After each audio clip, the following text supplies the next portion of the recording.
va commencer cette deuxième table ronde autour des questions identitaires et migratoires en Tunisie, qui vont faire pas mal écho à ce qui a été discuté juste avant sur la question de la transition politique et de la situation politique actuelle. Athème a commencé à toucher sur certains sujets. On va essayer d'élaborer un peu plus sur cette heure et demie qui va suivre, avec voilà, une année 2023 qui a été bien chargée sur ces questions-là, notamment dès le début de l'année, en tout cas à partir du 21 février, avec la déclaration de Kais Saied, la déclaration très complotiste pour le coup, qui parlait d'un complot des subsahariens visant à modifier l'équilibre démographique de la Tunisie, et pour renverser l'identité arabe et musulmane de la Tunisie. Donc qui s'en est suivi d'énormes pogroms face aux Noirs, aux subsahariens, aux Noirs tunisiens notamment, sur l'ensemble du territoire. Et qui a donc lancé un peu ce débat sur les questions migratoires et sur le statut de la Tunisie au sein de l'espace méditerranéen. Au courant de l'été, pour donner quelques autres dates, au courant de l'été, en juillet, il y a un accord avec l'UE qui a été signé, qui relance cette fois-ci plutôt la thématique d'externalisation des frontières de l'UE et de faire de la Tunisie ce gardien des frontières européennes, qui a été un peu, disons, remis en question début octobre avec Kais Saied qui s'est exprimé sur le fait de se rétracter de cet accord-là. Pour une question, il a dit qu'il ne voulait pas être le gardien des frontières européennes, et également pour des questions de souveraineté nationale. Après, c'est des discours qui sont assez récurrents. En Tunisie, on a déjà entendu ces discours de volonté de reprendre une forme de contrôle sur la souveraineté nationale, même si en réalité, sur le terrain, on voit que les dynamiques d'externalisation continuent d'avoir lieu au mépris des discours politiques en réalité. Et donc on va essayer d'explorer ce sujet-là en 3 temps, que j'ai déjà essayé d'un peu toucher. Un premier temps autour de la question de la Tunisie en tant que pays de départ, pays de transit, et donc faire un peu un état des lieux sur la situation tunisienne parmi les dynamiques migratoires méditerranéennes. Ensuite, on se concentrera sur les questions d'externalisation des frontières, et donc de la responsabilité européenne et de l'intégration tunisienne de ces dynamiques-là et de ces politiques-là. Et enfin, on se concentrera sur les questions identitaires et sur cette opposition entre la notion de tunisianité et la notion d'africanité, et sur l'implication que ces deux notions ont sur le racisme ambiant en Tunisie actuellement. Et donc on va explorer ces deux questions avec nos deux invités du jour, donc Yasmine Akrimi à mes côtés et Wael Garnaoui qui est avec nous depuis la Tunisie. Salut Wael. Et donc on va commencer tout de suite du coup sur cette question de pays de transit, pays de départ. On entend souvent le fait que la Tunisie est un peu ce triple pays, un pays d'arrivée, un pays de départ, un pays de transit. Qu'en est-il? Est-ce que vous pouvez nous faire un petit état des lieux de quoi on parle en fait quand on parle de questions migratoires en Tunisie? Même en fait on se concentre généralement, et dans les médias on parle souvent de migration irrégulière, mais il y a aussi la migration régulière qui rentre en compte. Quelle est l'articulation de ces différentes notions, de ces différentes thématiques actuelles? C'est moi qui dois commencer? Je pense que c'est plus un état des lieux, c'est plus ton sujet d'expertise que le mien. Donc voilà, par rapport à le lien entre la migration régulière ou la migration sélective. Donc ils sont en fait, il n'y a pas une migration sélective s'il n'y a pas une migration irrégulière. Donc c'est une politique migratoire européenne qui est basée sur la sélection des migrants des élites tunisiens. Par exemple, cette année, on a vu un grand nombre de migrants tunisiens, par exemple entre ingénieurs et médecins tunisiens qui sont partis, et profs universitaires aussi, mais c'est en destination des pays de Golfe. Donc, et comme Darmarin a parlé il y a un an presque, et plusieurs fois il a parlé, donc il a dit que en fait, si la Tunisie accepte, par exemple, l'expulsion des migrants irréguliers tunisiens, on va donner plus de visas aux élites tunisiens pour partir en Europe, pour voyager en tant que touriste ou pour une migration de travail. Donc voilà, toujours la question migratoire, elle est liée à l'irrégularité ou à la régularité. Donc, et moi, voilà, pour introduire un peu cette question, les réguliers d'avant, ils sont devenus irréguliers aujourd'hui. Par exemple, les années 70 ou les années 60 ou après les 30 glorieuses en France, les migrants qui étaient ouvriers en France, par exemple, ils étaient légaux, ils sont devenus illégaux parce que la loi de l'immigration a changé. Donc l'illégalité, elle est toujours imposée par le système politique qui gère cette migration. Donc le pays, la Tunisie est un pays de transit ou un pays de destination. La Tunisie était toujours un pays de transit pour les migrants qui viennent de l'Afrique subsaharienne. Et il était un pays de départ pour les migrants tunisiens à partir d'un départ massif à partir des années 80 et des années 90, notamment pendant la création de l'espace Schengen. En fait, avant, les Tunisiens avaient la liberté de circuler entre la Tunisie et l'Europe. L'Europe, Tunis-Rome, c'est 50 minutes en avion, donc il y a une grande proximité géographique et historique aussi. Donc c'est on va revenir peut-être après sur la question de la Méditerranée. Les Tunisiens, c'est des Méditerranéens, donc des Méditerranéens. Donc, et depuis la création de l'espace Schengen, les Tunisiens, ils étaient interdits de circuler normalement parce qu'il y avait la politique de visa Schengen que chaque Tunisien doit remplir des conditions pour partir en Europe qui étaient accessibles à tout le monde. Avant, les gens, ils partaient, ils rentraient. Il n'y avait pas ce désir de quitter le pays sans revenir, ce désir furieux de partir coûte que coûte, de perdre sa vie pour arriver au paradis occidental ou européen. Il n'y avait pas cette idée. Cette idée, elle est venue en parallèle avec la création de l'espace Schengen qui a divisé des familles en Tunisie. Par exemple, il y avait beaucoup des immigrés des années 70 ou 80 qui sont installés en France ou en Allemagne ou en Italie ou en Espagne, qui soudainement, avec l'espace Schengen, ils se sont trouvés interdits de partir en Europe. Donc, moi je dis interdits, ils n'étaient pas interdits directement, mais pour remplir les conditions pour avoir un visa, c'est presque devenu impossible, même pour des élites. On a vu, par exemple, je reviens sur le discours d'Odar Marin, il a dit on refuse les 2/3 de demandes de visa. Donc il accepte que le 30% de demandes de visa pour les Tunisiens. Donc c'est une politique bien étudiée de l'Union européenne parce que en fait moi selon les études que j'ai fait, je trouve que les gens veulent partir parce qu'ils sont interdits de partir. C'est pas parce qu'il y a juste une crise politique ou une crise économique ou une crise sociale. Bien évidemment, il y a des raisons sociologiques, mais aussi il y a des raisons politiques, psychologiques et tout interdit et désiré. Donc si on vous interdit de partir, vous allez faire tout pour venir parce que vous allez avoir peur de rester, parce que votre pays va devenir dans votre imaginaire comme une prison que tu vas jamais quitter, parce que si votre demande de visa est refusée, ça veut dire que tu n'as pas l'accès au monde civilisé occidental qui est juste à côté de vous et qu'il y a beaucoup de vos proches qui sont installés là-bas. Donc ce que j'ai appelé un peu le traumatisme de l'immobilité. Donc les Tunisiens, ils sont traumatisés par la question de visa et surtout par que la personne, sa demande de visa soit refusée. Ça veut dire qu'il va avoir beaucoup de difficultés à avoir une visa suite après une deuxième demande de visa. Ça veut dire qu'il va jamais partir en Europe s'il n'a pas sa première visa, en fait. Cette probabilité. Même s'il remplit les conditions. Et le problème, c'est qu'il y a beaucoup de personnes qui remplissent les conditions et qui ne peuvent pas avoir le visa. Et la seule réponse des consulats européens, par exemple, il y a le décret, la réponse numéro 9 dans le document de refus, qui dit votre volonté de quitter le territoire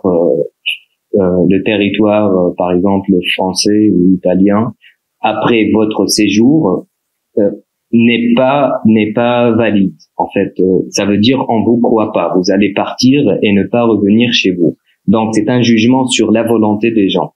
Ça veut dire, c'est comme, en fait, c'est comme un diagnostic psychiatrique. Ça veut dire que vous n'avez pas la volonté. Ça veut dire que vous manquez de volonté et d'humanité et de civilisation si on peut revenir un peu au postulat de l'école d'Alger avant, psychiatrique d'Alger, de la psychiatrie coloniale raciste. Ça veut dire on vous donne pas de visa parce que vous n'êtes pas capable, vous êtes pas voilà, apte d'avoir le visa parce que vous n'êtes pas civilisé, parce que vous êtes volonté. Donc ce refus de visa, il racialise la personne, il renvoie à sa race, à son origine, etc. Donc, et depuis, je continue à parler ou c'est... Tu parles sur les voies, en tout cas, qui se veulent régulières avec des demandes de visa, etc. Tu peux peut-être parler, Yasmine, également, sur les conséquences qu'impliquent justement ces refus de visa et cette impossibilité de la mobilité en réalité. Ouais. Et donc, quand la migration régulière est stoppée et tu es dans l'œuf en réalité, qu'est-ce que ça implique? Quelles sont les conséquences qui vont suivre? Ouais, je pourrais continuer sur ça et lier un peu ça au phénomène qu'on semble découvrir de la migration subsaharienne, qui n'est pas du tout nouveau, mais qui est plus visible, et ça a une raison très très simple. Il y a un mot qui fait beaucoup polémique dans le champ politique français, qui est celui de l'ensauvagement. C'est un terme qui est très approprié par l'extrême droite. Moi, je me l'approprie pour dire qu'il y a vraiment un ensauvagement des politiques migratoires européennes, c'est-à-dire que c'est aujourd'hui plus une gestion de la mort, ce qu'on appelle en anglais le necropolitics, plus une gestion de la mort, c'est-à-dire de combien de corps peut-on sacrifier par mois, par an, ça dépend, dans la Méditerranée, dans les camps qu'on appelle ça c'est-à-dire quand on arrive en tant que migrant irrégulier, quand on est intercepté, rétention.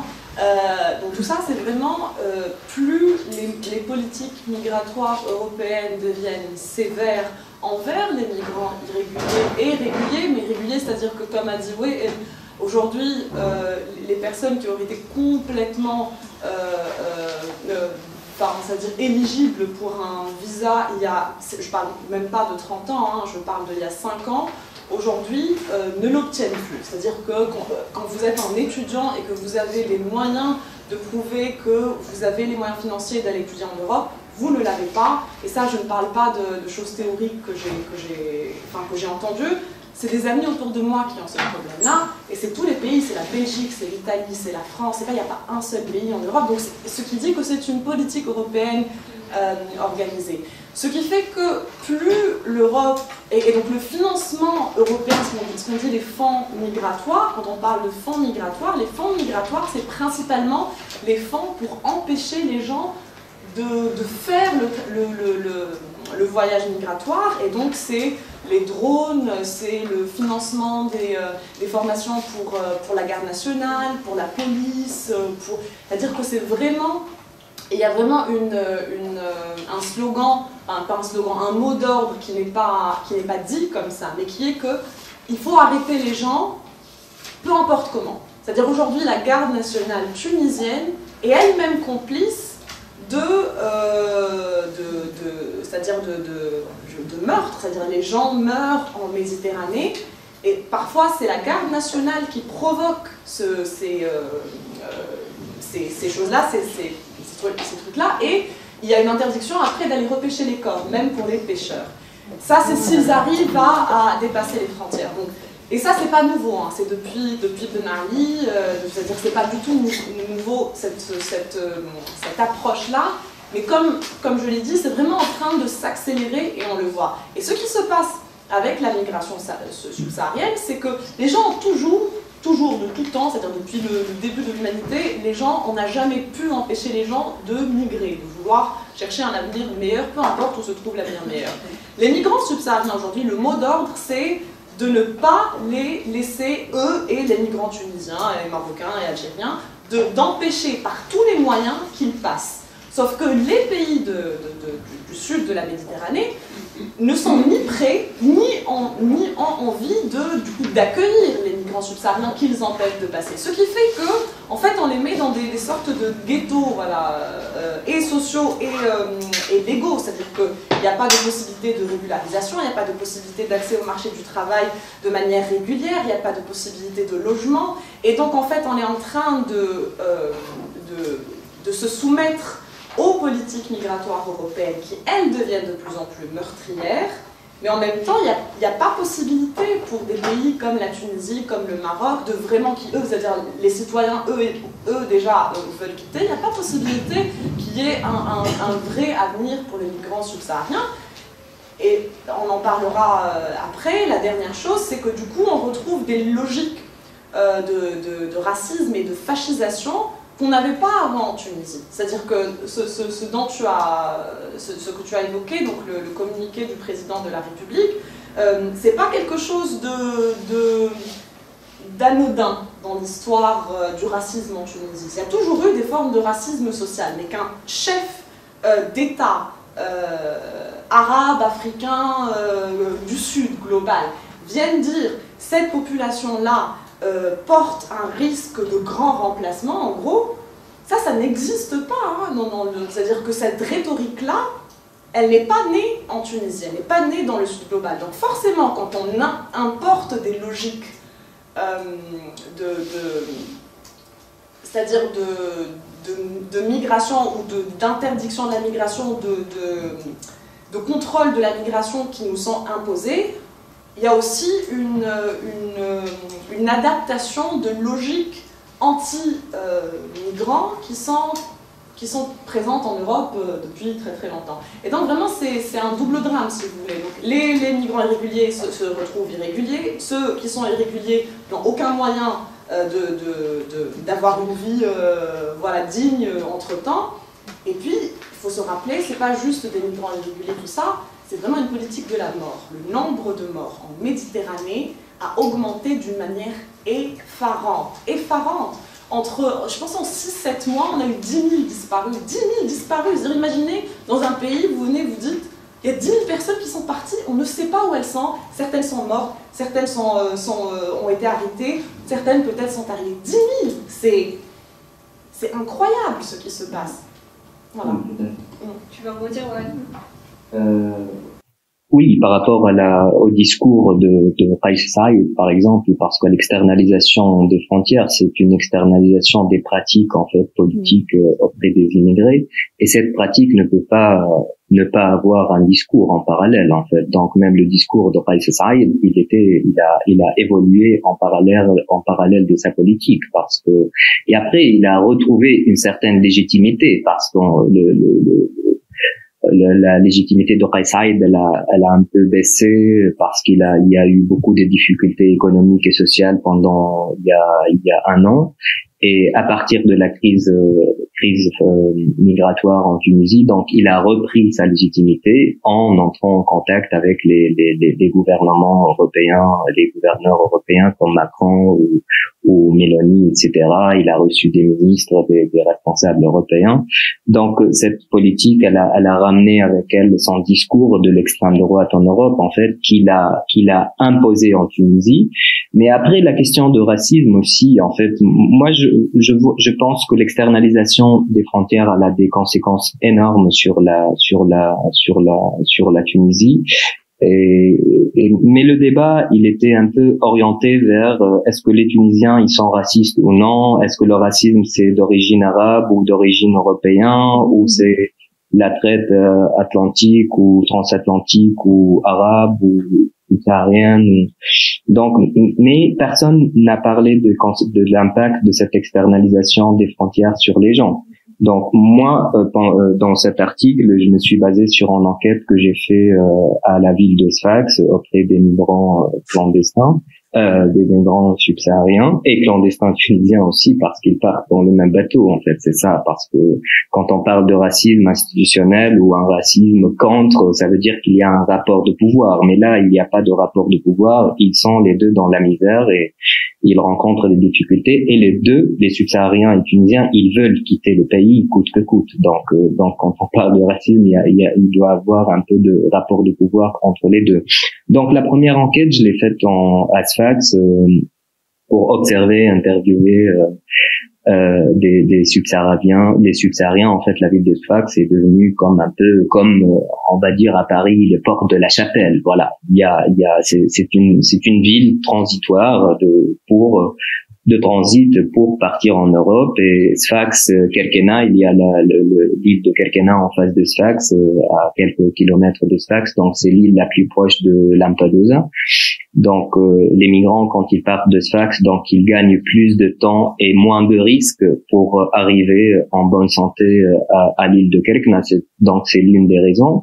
Et ces migrants qui partent de la ville de Sfax, parce que c'est la plus grande ville de le sud de la Tunisie. Donc après la Libye, ou quand on traverse l'Algérie du sud, c'est plus proche d'arriver à Sfax qu'à Tunis ou qu'à Sousse. Et après c'est plus proche de l'Europe aussi. Et donc j'ai observé aussi la question de l'intériorisation progressive des frontières européennes externalisées. Ça veut dire les points migrants, par exemple l'île de Kerkena, depuis moi ce que vous appelez ensauvagement, j'appelle aussi la radicalisation des frontières. En fait, c'est un extrémisme politique. Donc ça veut dire on tue les gens pour qu'ils viennent pas nous envahir ou pour d'autres raisons. Moi je pense pas, ça se dit dans le discours politique, mais pour des raisons économiques. Quand on tue les gens ils vont faire tout pour venir nous voir, en fait, ou pour venir s'installer chez nous avec moins de revendications, et ils vont payer de l'argent pour venir travailler en Europe pour devenir une main-d'œuvre moins chère en Europe, comme les médecins maintenant tunisiens qui partent et qui travaillent sous le statut de stagiaires dans des hôpitaux, dans des villages très loin, dans des régions en Normandie ou au sud de la France ou partout. Donc et qui ont peur de rester en Tunisie, parce que la Tunisie elle devient une prison pour eux et pour les migrants subsahariens. Donc, par exemple, dernièrement, l'île de Kerkena, on a vu depuis un an presque la politique s'est radicalisée, et les Tunisiens même, c'est pour la première fois de l'histoire de la Tunisie post-indépendance, qu'une île tunisienne, une ville tunisienne soit interdite aux Tunisiens. Donc, pour aller à l'île de Kerkena, il y a un contrôle sur les frontières, donc sur le petit port de Sfax, parce qu'on prend un petit bateau pour arriver. Le voyage dure une demi-heure. Donc, et les Tunisiens, il y a un délit de faciès, un contrôle. Donc, les Tunisiens qui sont pas originaires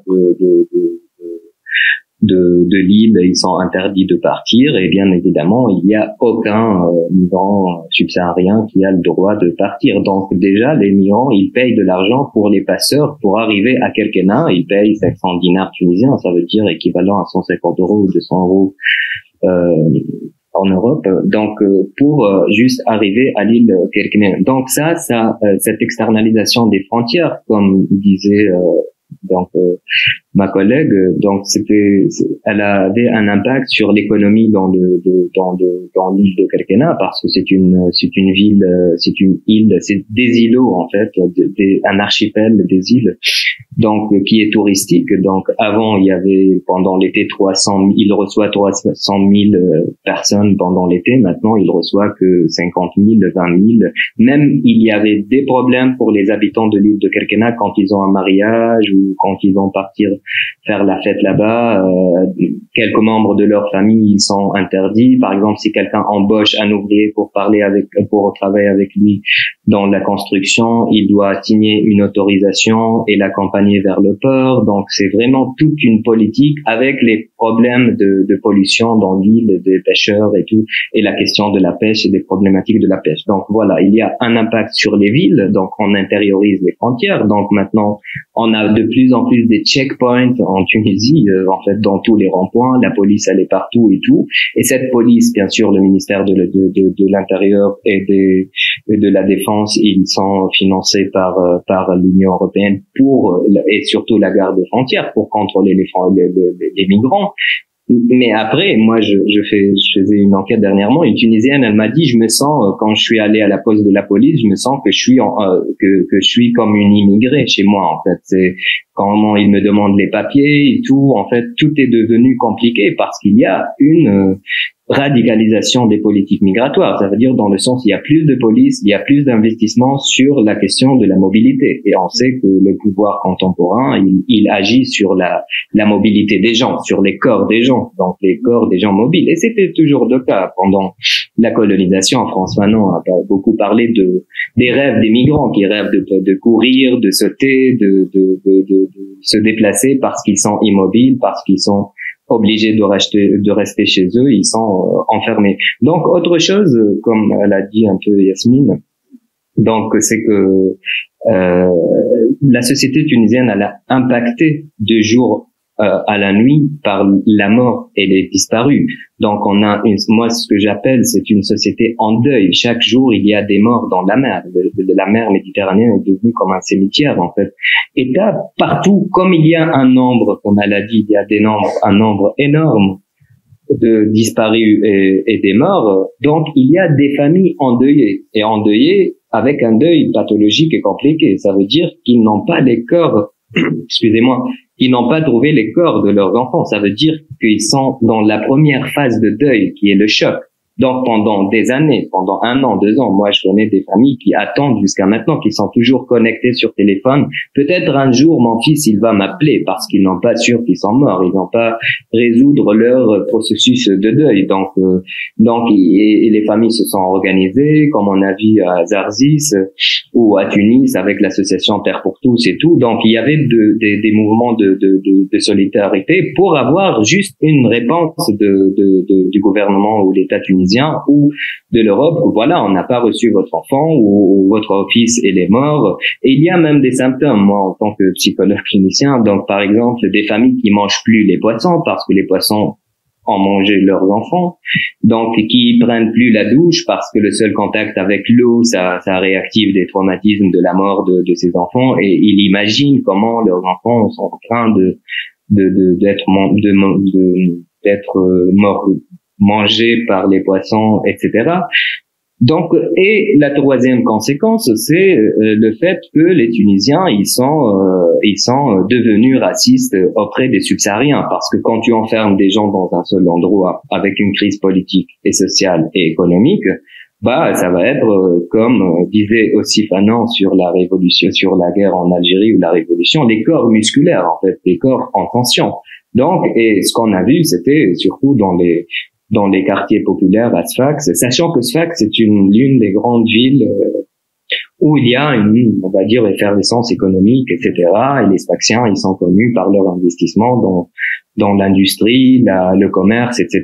Donc c'est une destination qui attire l'attention des gens qui veulent gagner de l'argent. Et après, l'externalisation des frontières, pourquoi elle complique les choses pour les migrants tunisiens et subsahariens? Parce que la mer, elle est encerclée par la police. Donc, un simple voyage, une traversée, donc c'est de Kerkena directement à Lampedusa, mais quand il y a plein de police dans la mer, qu'est-ce que vous allez faire? Vous allez créer un nouveau chemin. Donc, vous pouvez vous perdre dans la mer. Donc, il y a les polices qui vous arrêtent et vous répondez pas à sa demande. Donc, il y a des conflits ou des confrontations dans la mer qui causent des noyades de plusieurs personnes. Voilà, il y a 2 volets, l'impact sur la ville, la question d'intériorisation des frontières et de la militarisation de la ville. Les conséquences sur les familles et les pertes humaines, et en plus les pertes financières, parce qu'un immigrant illégal, il dépense 10 000 dinars parfois minimum, entre 5 000 dinars et 15 000 dinars, ça veut dire 3 000 euros, et non, ça veut dire 1 500 euros et 5 000 euros. Donc de voyages clandestins. Donc ça coûte. C'est pas des gens qui sont juste les plus. Il y a des gens qui demandent qui prennent des crédits. Donc c'est un investissement familial, parce que les familles, ils ont peur que leurs enfants restent ici, parce qu'ici il n'y a pas d'avenir. C'est tout simplement ça. Moi je vois des gens, je fais des enquêtes. Donc il y a ce sentiment de peur, comme parlait Hatem tout à l'heure, et c'est gêné. Donc il y a ce sentiment de peur qui pousse les gens à partir, et ce sentiment de peur, il est lié à la question de la mobilité. Et aussi, toujours, il y a un déni dans les militants tunisiens ou les intellectuels que jamais depuis 10 ans, depuis la révolution de 2011, ils n'ont jamais parlé de la question de la liberté de circulation. Comment vous voulez avoir une démocratie au modèle occidental sans avoir la liberté de circulation comme les occidentaux, en fait? Et personne ne parle, jamais. C'est comme si non, on doit devenir démocrate et avoir une justice sociale, mais on est bloqué, on est renvoyé à nos domiciles. On doit créer une démocratie, je sais pas, imaginaire, où c'est le miracle, vous êtes enfermé, vous devez, et après quand vous êtes enfermé, voilà, il y a ce qu'on appelle l'immigration sélective. On vous entasse dans votre pays. Après, on prend ce qu'on veut, les élites, avec une main d'œuvre qui n'est pas chère, qui coûte rien, en fait, des ingénieurs qui galèrent. Et après, un ingénieur qui passe 10 ans en France pour avoir une nationalité française, mais il peut pas inviter sa mère chez lui parce qu'elle peut pas avoir un visa. Donc, c'est vraiment une destruction des familles, des liens sociaux. Donc c'est des impacts énormes. Et si on revient un peu sur le discours politique qui s'organise autour de cette question de l'externalisation des frontières par l'Europe, mais qui est en fait d'un commun accord avec l'élite gouvernante en Tunisie, qui, comme tu disais tout à l'heure, remonte en fait de bien avant 2011, bien avant Kais Saied bien sûr, mais même bien avant 2011, sous Ben Ali, il y avait déjà les premiers accords, et qui d'ailleurs a plusieurs volets, à la fois, comme tu disais, un volet communautaire avec la Tunisie, donc l'ensemble de l'UE, mais aussi des accords bilatéraux, et notamment l'accord bilatéral qui a été signé entre l'Italie et la Libye a beaucoup renversé un peu le poids, disons, sur la Tunisie en 2017, du coup. Mais voilà, c'est des différents accords qui sont signés année après année entre la Tunisie et l'UE, ou entre la Tunisie, l'Italie, la Tunisie et la France, etc. Il y a souvent cette espèce d'ambivalence entre la volonté première de le faire et l'intégration de cette sécurisation un peu des politiques migratoires européennes, et à la fois, des fois, le contrebalancier du discours tunisien de nous ne sommes pas les gardiens des frontières européennes, etc. Où elle se situe cette ambivalence, en fait? Pourquoi il y a cette ambivalence dans le discours? Est-ce que c'est une volonté plus voilà, de fédérer le peuple autour de cette position de nous défendons la souveraineté nationale de la Tunisie, ou est-ce que c'est une espèce de folie de Kais Saied, là en l'occurrence sur le mois dernier, enfin sur les quelques semaines dernières, où il y a eu vraiment la résurrection de ce discours-là? Moi je pense que, enfin, c'est-à-dire que c'est pas juste la Tunisie, je pense qu'il n'y a aucun leader qui soit marocain ou algérien ou, voilà, ou mauritanien ou peu importe, mais vraiment les pays qui sont c'est-à-dire au devant de l'externalisation, de la politique d'externalisation des frontières de l'UE. Je pense qu'il n'y a aucun leader qui va aller devant son peuple et lui dire oui, nous sommes aujourd'hui les gardes-frontières de l'Europe. Il y a un processus par contre c'est-à-dire de pression diplomatique et culturelle et financière et tout qui est en cours depuis des décennies, et c'est très difficile pour...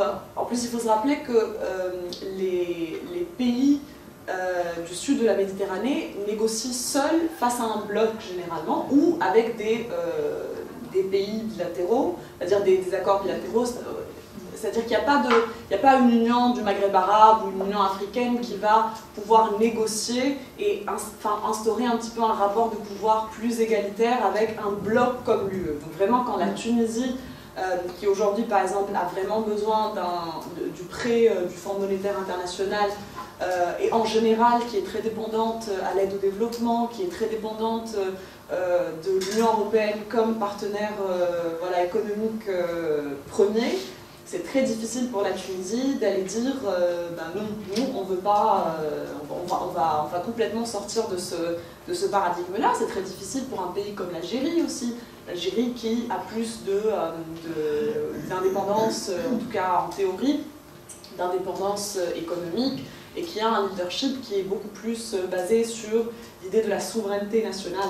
C'est vraiment l'État-nation algérien post-indépendance a vraiment été bâti sur ça. C'est encore différent pour le Maroc parce que le Maroc a depuis longtemps adopté une logique de partenariat et de libre-échange vraiment quasi avec l'UE. C'est-à-dire que je pense que ce qui se passe avec Price-Ride par rapport à la question migratoire, c'est que vraiment il n'a pas du tout les moyens de sa politique, mais que, en tout cas, tous les pays du Maghreb ont toujours refusé la dernière étape de l'externalisation des frontières, qui est les plateformes de désembarquement, je sais pas comment on appelle, voilà. Exactement, les hotspots, ça veut dire un peu ce qui se passe en Grèce, et aussi ce qui s'est passé en Libye, c'est-à-dire que vraiment on crée des camps de réfugiés, des camps pas de réfugiés, de personnes en attente de retour, ou alors c'est-à-dire de traitement des demandes d'asile, de traitement même des demandes d'immigration économique, hein, ou alors c'est-à-dire de refoulement, c'est-à-dire qu'à un certain moment, avec Giorgia Meloni, donc la présidente italienne, il était question de faire de la Tunisie un territoire de refoulement, même pour ceux qui n'ont aucun lien avec la Tunisie. C'est-à-dire même si on est parti de la Tunisie, on est refoulé vers la Tunisie. Ça en dit long sur où va l'Europe, en tout cas où veut aller l'Europe sous cette direction qui est énormément aussi axée vers la droite, voire l'extrême droite. Donc je pense que c'est pas une ambivalence dans le sens où c'est-à-dire on dit des choses qu'on ne veut pas faire, mais je pense que, ne serait-ce que par les discours, il y a cette volonté de bien poser sa résistance, en tout cas, aux politiques migratoires européennes. Et je pense que c'est pas du tout propre à Price-Ride, c'est-à-dire tous les nombreux gouvernements qu'il y a eu après 2011 en Tunisie, tous, hein, c'est-à-dire peu importe le bord politique, ont toujours refusé cette idée c'est-à-dire de camp de traitement des demandes, ou c'est-à-dire de s'intégrer de manière totale à la politique migratoire européenne, mais la pression est très très grande. Et puis vraiment un petit pays comme la Tunisie a très peu de marge de négociation avec le géant européen, surtout que vraiment là on est dans une crise économique incroyable, et que, encore une fois, c'est pas que l'aide au développement, et c'est-à-dire c'est pas que l'argent, c'est aussi l'idée que si vous n'intégrez pas, en tout cas vous n'acceptez pas nos conditions migratoires, on ne va plus donner de visa à votre élite, et c'est ce qui se passe. C'est-à-dire il y a un énorme, il y a une grande colère parmi l'élite maghrébine qui en fait se voit reléguée à la même position que, c'est comme ça, le peuple, quoi. C'est-à-dire qu'il y a cette idée que un pays comme la France, on a des élites très francophones et très francophiles, qui vraiment sont très attachés aux valeurs françaises, de la République, de l'universalisme, de tout ça, même parfois de la laïcité, qui se voient aujourd'hui, des médecins, des architectes, des ingénieurs, tout ça, qui se voient soumis exactement au même traitement que les migrants irréguliers tunisiens. Et ça fait un choc, vraiment, je pense que ça fait un choc, et je pense que ça réveille pas mal de monde sur la réalité aussi c'est-à-dire que personne n'est à l'abri. C'est pas parce que on a bien étudié, qu'on a bien suivi le chemin qu'on nous a montré pour vraiment être un bon élève et avoir la chance aujourd'hui être un migrant hautement qualifié, que cela va arriver. Et là, de plus en plus, vraiment, personne n'y échappe. C'est-à-dire que... Alors même que c'est en réalité l'origine des politiques d'externalisation des frontières européennes était justement basée sur cet échange entre on donne des visas pour l'élite tunisienne, mais vous acceptez de gérer les demandes d'asile sur votre territoire, qui sont d'ailleurs en réalité est géré par les agences onusiennes qui sont le HCR et l'OIM, donc il n'y a pas de politique d'asile en Tunisie. Non, et d'ailleurs c'est une des manières dont la Tunisie a toujours résisté à cette dernière étape d'externalisation, c'est de ne pas avoir une loi d'asile. Comme ça, il ne peut pas y avoir de réfugiés politiques, c'est-à-dire gérés par l'État. Donc on lègue ça on sous-traite ça au HCR et à l'OIM qui, eux, voilà, ont cette prérogative de définir qui est réfugié, qui n'est pas, mais l'État ne veut pas assumer ça, ou alors donc, du coup ça devient un pays d'accueil officiellement. Et donc, moi, je veux dire, la marge est vraiment très petite en fait, très limitée pour des pays, les pays du Maghreb pour résister contre ce genre de politique.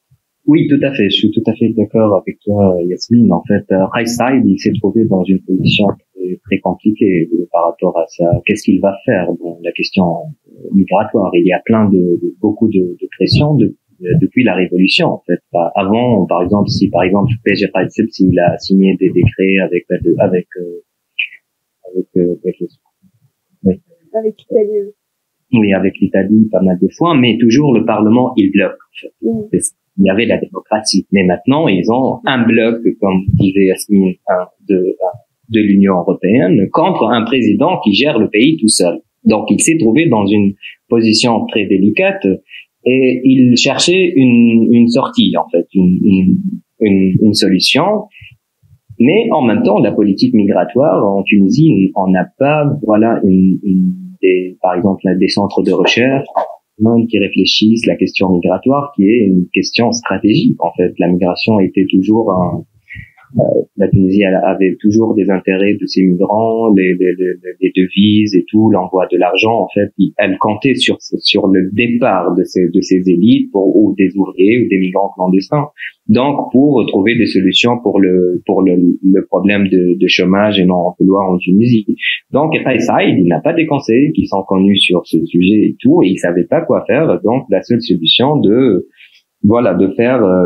dire que moi j'accepte pas l'externalisation des frontières, et tout d'un coup il s'est trouvé en train d'attaquer les migrants. En fait, il est tombé dans le piège de la politique européenne, dans le sens parce que la question de la migration en Europe, et avec la montée de la droite et tout, on dit souvent que les gouvernements européens sont racistes, ils sont pas bien accueillants, surtout après la crise syrienne, etc., avec le taux des morts dans la Méditerranée. Et maintenant, tout d'un coup, c'est les Nord-Africains qui sont racistes et c'est les Tunisiens qui sont racistes. Et nous, voilà, c'est pas que nous. En fait, moi, j'intervenais dans un séminaire à Paris après le discours de Kais Saied et on va dire que je défendais les droits des migrants, la liberté de circulation, et j'étais attaqué parce que je suis tunisien et nous, les Tunisiens, on est racistes depuis nos ancêtres et tout, et c'est des militants même. Comment vous parlez de l'externalisation des frontières et vous parlez pas de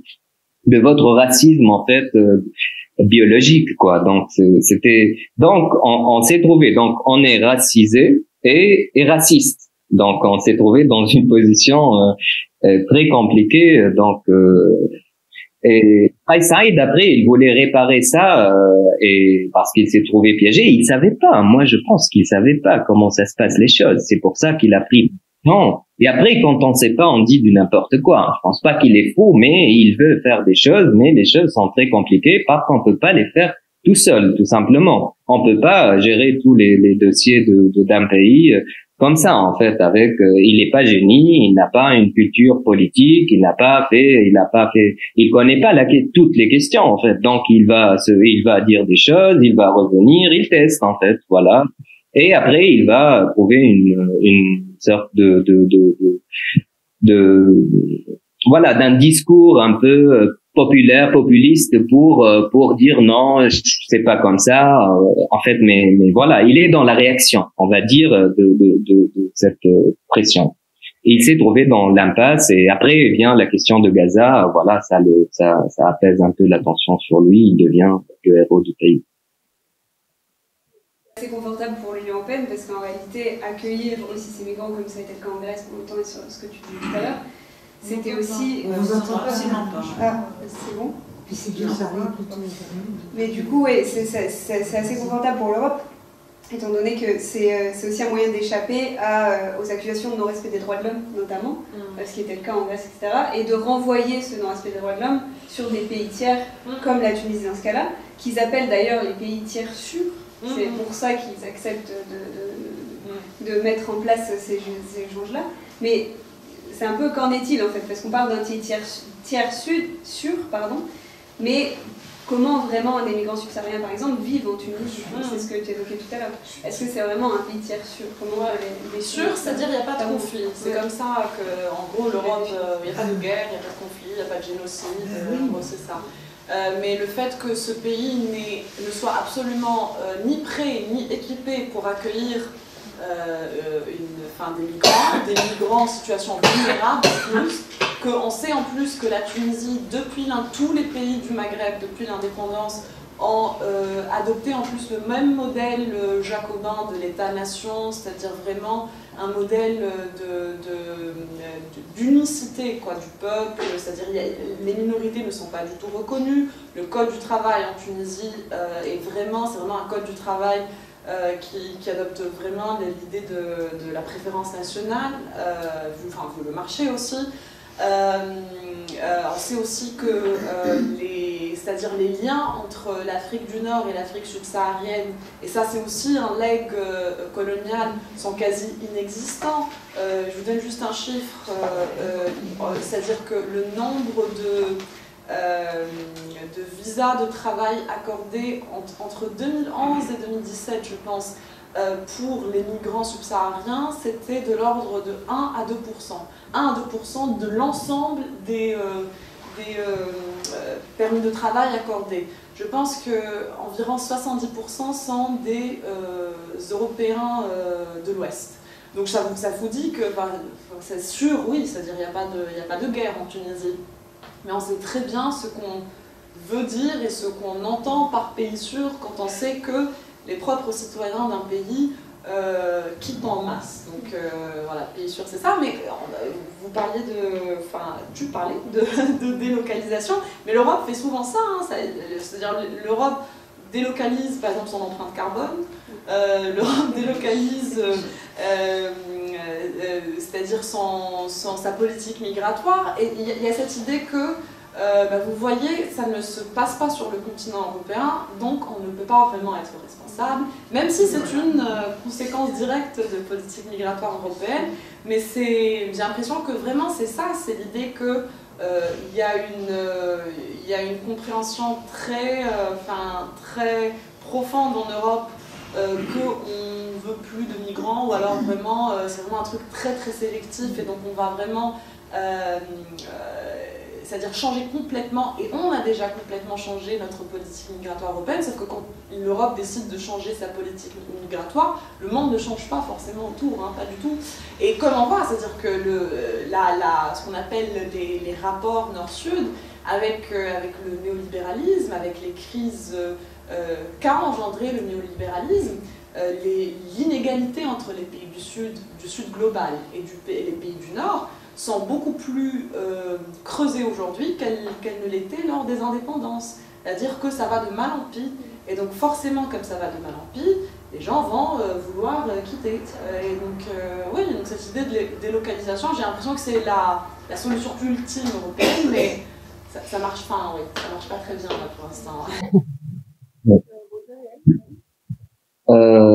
Oui, aussi il y a un autre paradoxe en fait pour analyser un peu le discours de Kais Saied, parce qu'il représente beaucoup de mal-compréhension, des choses qui sont pas claires aussi pour les gens et pour lui aussi, je pense. Donc quand il attaque par exemple les ONG internationaux et il dit qu'il y a un complot contre la Tunisie, lui quand il pense qu'il y a un complot, moi, je dis pas que c'est un complot, c'est une politique migratoire claire, bien étudiée, avec des bailleurs de fonds qui travaillent depuis 10 ans sur la question de la prévention de la lutte contre la migration clandestine, qui forment des juristes, des étudiants et des sciences politistes pour travailler sur des lois sur l'asile en Tunisie, c'est le droit d'asile et tout ça, lui, il dit que c'est un complot. Mais c'est une politique migratoire qu'il faut voilà, aller avec ou accepter ou proposer une autre chose. Donc, et ça, mais paradoxalement, par exemple, maintenant, si on voit l'Observatoire national de la migration en Tunisie, elle est financée par la même fondation qui finance Frontex, donc qui contrôle la Méditerranée et qui finance des matériaux militaires et techniques pour le contrôle des frontières, en fait. Donc, les statistiques, par exemple, même, et toutes les recherches qui sont en train de se faire dans cet observatoire, ils sont orientés pour des intérêts européens. Par exemple, ils parlent pas des morts, ils parlent pas de l'impact de la fermeture sur les gens. Ils parlent comment intégrer les migrants expulsés, comment intégrer combien de subsahariens, comment est-ce que ils font beaucoup de je reçois beaucoup de propositions pour participer à des formations et tout, et toujours je rigole quand les gens me demandent alors est-ce que vous pouvez participer avec nous dans un séminaire ou dans un workshop payé par une grande fondation européenne, danoise ou suédoise ou je sais pas quoi. Il y a toujours les pays scandinaves qui interviennent parce que eux c'est les plus pacifistes et les plus droits humanistes en fait. Il y a des jeux de rôle en fait toujours qui eux en fait c'est mieux de travailler avec eux. Alors et c'est quoi le sujet? C'est pour voir en fait la sensibilité des Tunisiens au sud à la question des subsahariens. Est-ce qu'ils vont les accepter pour les intégrer dans le pays ou non? En fait, et après l'État aussi, elle est financée. Moi, j'ai rencontré une fois le directeur de l'Observatoire de la migration. Il m'a dit mais nous on veut faire des recherches, mais on n'a pas d'argent. Et hop, elle débarque des fondations internationales et ils proposent des 5 milliards pour faire une recherche. Donc on va le faire, mais ils vont imposer des choses. Donc tout est comme la question de radicalisation, comme en fait c'est des choses qui sont bien étudiées et quand on connaît pas vraiment le sujet, on est perdu. On ne sait pas qu'est-ce qui se passe parce que il ouvre des perspectives aussi dans le marché du travail et on trouve plus des gens qui travaillent sur la question que la question même en fait. Donc c'est pour rebondir sur la notion de complot que tu évoquais et peut-être pour justement explorer une autre partie de ce complot que développe assez facilement Kais Saied, cette notion d'identité entre l'identité tunisienne et l'identité subsaharienne qui serait totalement qui serait en fait deux parties du monde complètement détachées, comme si la Tunisie ne faisait pas partie du continent africain presque. Est-ce que toi tu développes pas mal cette notion-là de tunisianité et d'africanité? Est-ce que tu peux nous en parler un petit peu plus? Oui, alors oui, non, c'est très vrai parce que moi j'étudie beaucoup l'histoire coloniale et comment est-ce que l'histoire de l'Afrique et les différentes identités de l'Afrique, c'est-à-dire la partition de l'Afrique s'est faite. Et je me suis toujours demandé pourquoi est-ce qu'on parlait d'Afrique du Nord et d'Afrique subsaharienne. C'est-à-dire comment est-ce que s'est faite la partition entre ces deux Afriques-là. On a l'impression, moi ayant grandi en Tunisie, et étant tunisienne, c'est-à-dire que j'ai toujours su qu'on était géographiquement en Afrique, mais je n'ai jamais eu, on m'a jamais appris que l'africanité faisait partie de mon identité. Il y a toujours eu, bien évidemment, l'arabité, l'islam, mais il y a toujours eu aussi cette fascination pour la méditerranéité. Et je me suis toujours demandé ce qu'est cette méditerranéité, c'est-à-dire méditerranéité en plus qui est d'autant plus tragique que j'ai grandi avec les histoires de toutes les personnes qui meurent en Méditerranée. Donc je me suis dit, pourquoi est-ce qu'on a cette fascination pour la Méditerranée qui nous prend autant, en fait, c'est-à-dire d'où vient cette idée-là et pourquoi est-ce qu'il y a autant d'hésitation à se dire africain et c'est-à-dire durant la période coloniale, on ne prenait pas des pincettes comme ça, on ne disait pas Afrique du Nord et Afrique subsaharienne, on disait Afrique noire et Afrique blanche tout simplement. Et c'est-à-dire les administrateurs coloniaux, parce que la colonisation c'est deux étapes, il y a la conquête militaire, ça c'est toutes les invasions, les colonisations, et puis la spécificité de la colonisation européenne, c'est qu'elle est venue réécrire l'histoire. C'est-à-dire que quand la conquête militaire s'est terminée, on a ramené des ethnographes, des géographes, des historiens qui ont étudié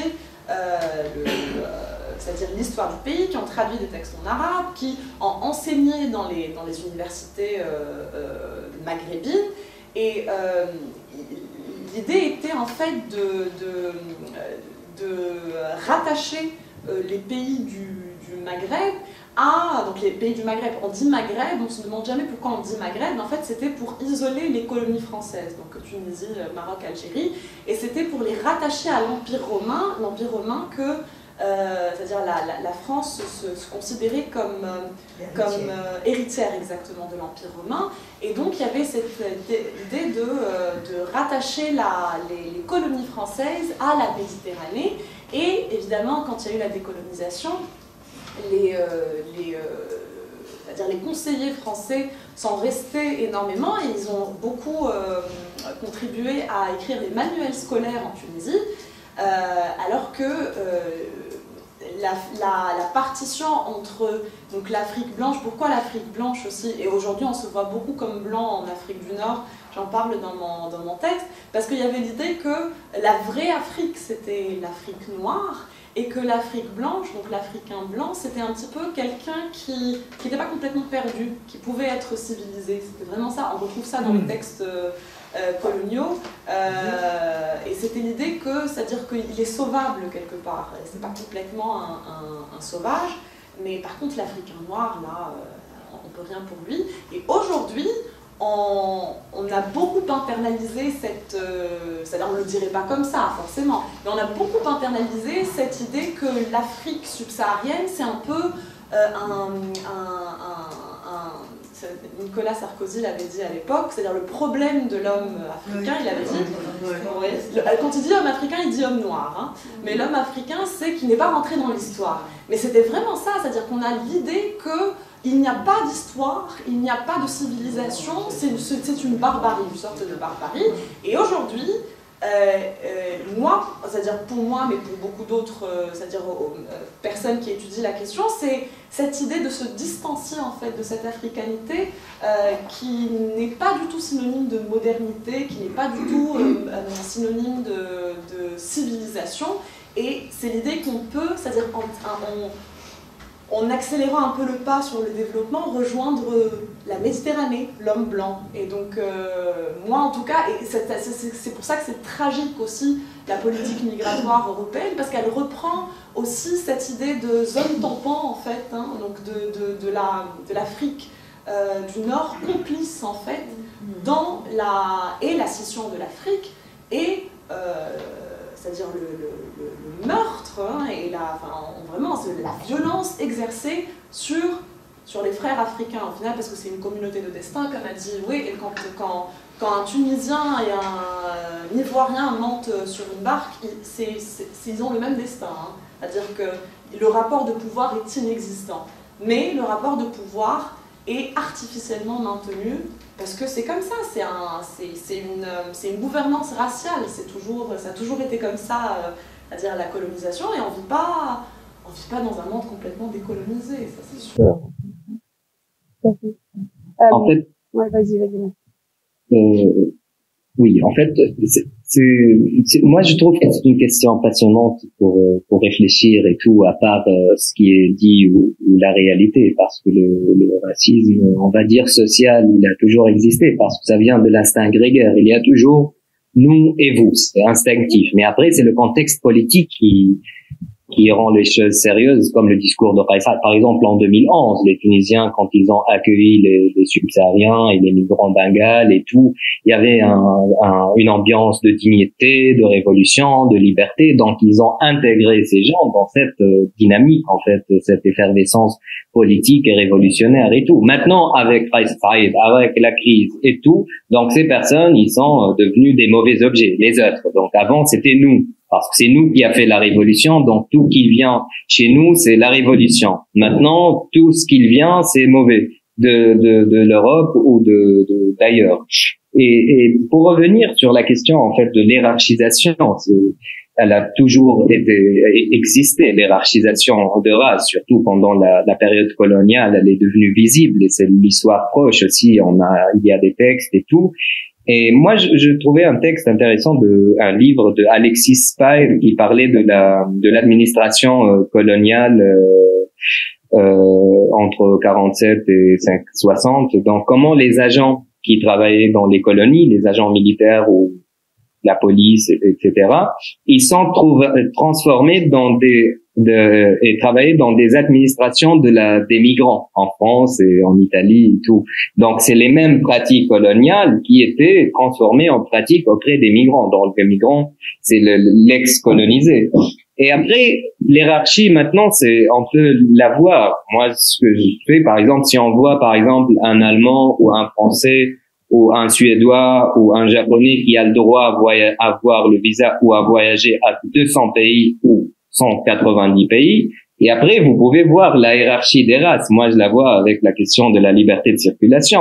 Et t'as un Tunisien qui a le droit à 60 pays. Bien évidemment, toute l'Europe, il n'a pas le droit parce qu'il doit avoir un visa. Il a le droit d'aller au Japon ou au Brésil, au Paraguay ou en Afrique centrale et tout. Et après, tu trouves le Camerounais, le Rwandais. Et après, en bas de l'échelle, bien évidemment, c'est Afghanistan parce que c'est le terrorisme et la guerre et l'Irak et tout. En fait, vois un peu ceux qui sont plus radicaux, c'est en bas de l'échelle. Et les autres, ils sont les plus pacifistes, les plus civilisés, ils sont en haut de l'échelle. Et c'est très beau de voir comment les choses sont organisées. Et après la question, est-ce qu'on est européen ou occidentaux ou africains? Franchement, moi j'ai vu ça quand j'ai fait mon terrain de doctorat sur les jeunes Tunisiens. J'ai rencontré une fois un jeune qui m'a dit si j'arrive pas à rejoindre l'Europe pendant la période de Daesh, c'était en 2015-2016. Si j'arrive pas à rejoindre Daesh, je m'engagerai. Si je réussis pas à rejoindre l'Europe clandestinement, je m'engagerai à Daesh. Et donc, à partir de ces mots, j'ai commencé à creuser un peu pourquoi il veut partir à Daesh et tout. Et du coup, ces personnes, les Tunisiens en soi, on va dire, ils sont ni africains ni européens. Et ils sont à la recherche d'une identification, d'une identité. Après, il n'y a pas une identité fixe, donc ils s'identifient. Une fois, ils se sentent qu'ils sont plus européens parce qu'il y a... parce qu'il y a un mouvement migratoire, il y a une politique qui pousse vers l'Europe, et après ils se sentent qu'ils sont arabo-musulmanes parce que le discours politique, il les oriente vers cette identité. Et ils vivent une sorte de schise, en fait. Ils sont divisés. C'est des sujets divisés, aussi divisés par leur histoire. Parce que, par exemple, le Tunisien avant, par rapport à la question de mobilité, il était considéré comme un sujet tunisien, sujet musulman, comme le sujet musulman en Algérie, au Maroc, en Libye, et ils peuvent circuler du Maroc jusqu'à l'Inde, personne ne lui demande un passeport ou un papier, mais c'est à partir de la période post-coloniale qui est devenu un sujet tunisien, qui est obligé de rester dans sa question, ses limites géographiques et tout. Mais je pense que c'est intéressant de réfléchir sur la question de proximité. En fait, moi, je suis ceux que je vois beaucoup, en fait, à qui je m'identifie. Si t'as l'Italie à 1 heure et la France à 200 kilomètres de chez toi, et si t'as le Tchad ou le Niger à 1000 kilomètres, donc ça, c'est parce que l'humain, il cherche ses intérêts, une vie meilleure, la chose la plus facile. Donc les identités, elles se forment autour de la question de proximité. Si on peut pas être japonais, par exemple, parce que le Japon, c'est loin. Donc c'est pas plus facile d'être plus proche des Libyens et des Algériens et des Italiens et des Français que des, par exemple, je parle en termes de géographie, mais en fait, c'est des idées qui viennent comme ça. Et on a vu, par exemple, le choc qu'a eu les Tunisiens suite au discours de Macron par rapport à Gaza, par exemple, dernièrement. En fait, les gens, ils pensaient qu'ils font partie de la France. Des immigrés ou des gens ici. Il y a même des élèves dans les écoles françaises en Tunisie qui sont sortis pour faire des manifestations pour ne plus étudier la langue française dans des écoles françaises. Les gens de l'administration étaient choqués, en fait.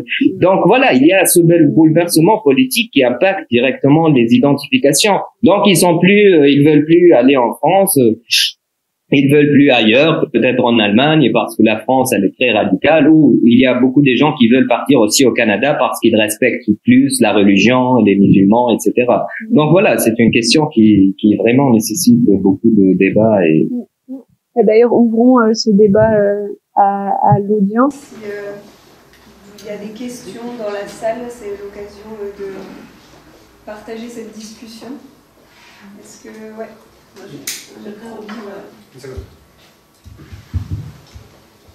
J'aimerais revenir sur la question de l'africanité abordée par Yasmine, qui est très intéressante. En fait, cet imaginaire colonial, hein, on se met à travers les mails. Mais en fait, j'ai réalisé une thèse sur les Noirs de Gabès, à l'école de des sciences sociales, en 2003, et sur le racisme, justement. Et en fait, je rajouterais que fait, ça ne renvoie pas qu'à l'imaginaire colonial français, mais aussi par l'histoire arabe. Quand on voit ça dans les manuels arabes écrits par des auteurs arabes, en fait, l'image du noir a toujours été négative, en fait. Hein. Donc on ne peut pas non plus le réduire qu'à la colonisation française, en fait, cette transmission en fait, de notre blancheur, en fait. Mais aussi, et surtout aussi, parce que ça renvoie aussi à l'esclavage des terres musulmanes, qui remonte à plusieurs siècles en arrière. Et d'ailleurs, dans notre langue, dans notre dialecte tunisien, on désigne le noir d'ossif. Ossif qui veut dire, ossif, c'est serveur, en fait, c'est ossif. Hein. Donc c'est péjoratif, en fait, rien que dans notre dialecte, en fait.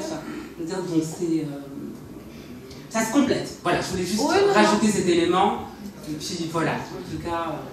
Non, tout à fait. Moi, ma thèse, elle porte aussi sur le racisme qui est porté sur les femmes noires tunisiennes, principalement, donc pas sur les migrants, en tout cas la thèse, hein, mais j'ai fait des recherches sur les migrants subsahariens. C'est un énorme débat. C'est un énorme débat. Oui, parce que...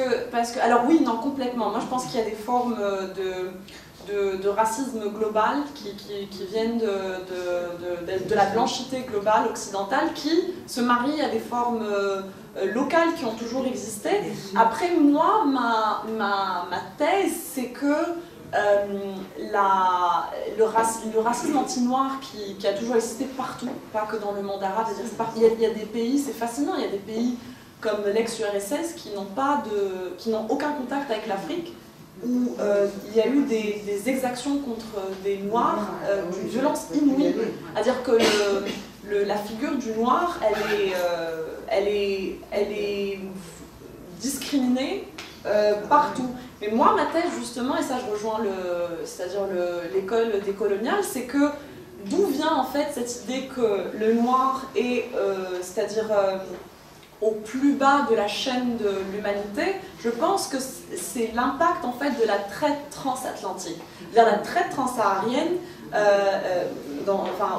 laquelle tu fais référence, à réduire l'esclavage des Noirs, mais pas que. Mais l'idée que une couleur de peau est synonyme à esclave, c'est-à-dire qu'aux États-Unis, en Amérique à l'époque, le seul critère pour pouvoir être détenteur d'esclaves, c'est de ne pas être noir. Ça, c'est très nouveau dans l'histoire en fait de la discrimination, de la réduction en esclavage.